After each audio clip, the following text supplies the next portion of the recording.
Let me tell you a story about jealousy, lies, and karma so perfectly timed it almost felt scripted. So my stepsister, the same girl I shared a home with, ate dinner next to, defended when people talked about her, decided one day that she wanted me gone. Not because I did anything. Not because there was a real problem between us.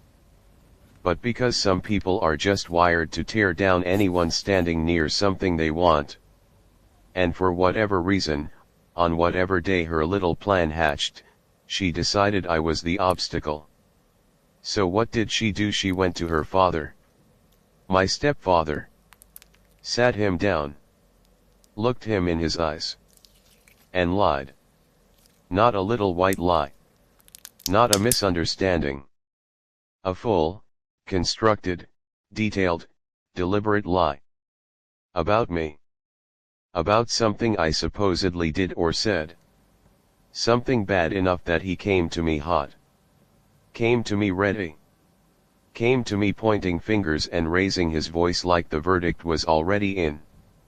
And she stood somewhere in that house, probably watching, probably satisfied, thinking she had just won something. He told me to get out. Said it was his house. Said he wouldn't tolerate whatever she told him I did. Gave me the whole speech. The whole performance.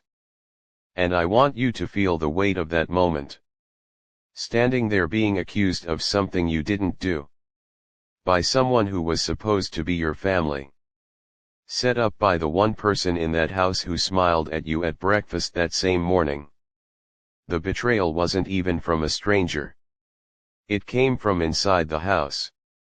But here's where God, karma, the universe, whatever you believe in, decided to show up and show out.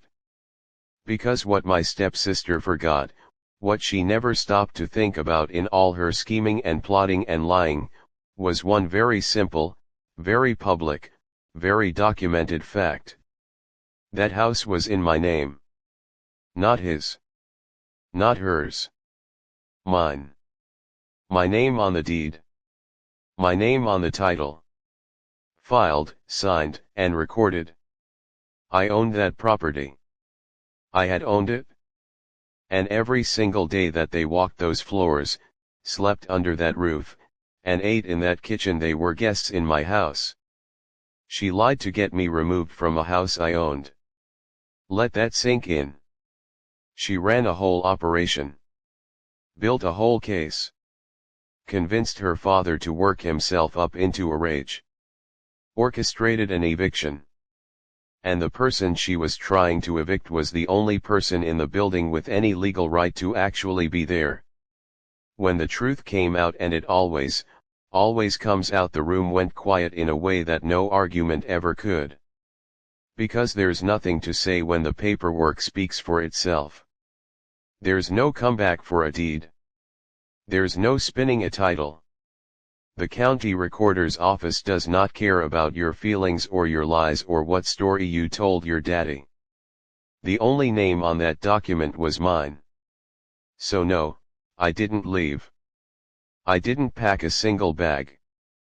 I didn't scramble or panic or beg. I just let the truth do what the truth does and watched two people realize in real time that the lie had built a trap they were both standing in. My stepsister wanted to remove me from the picture. Instead, she handed me the most powerful moment of my life, standing in my own home, watching the people who tried to take it from me figure out what their next move was. There wasn't one.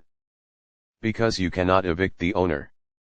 And you cannot scheme your way around what's already been signed, sealed, and recorded.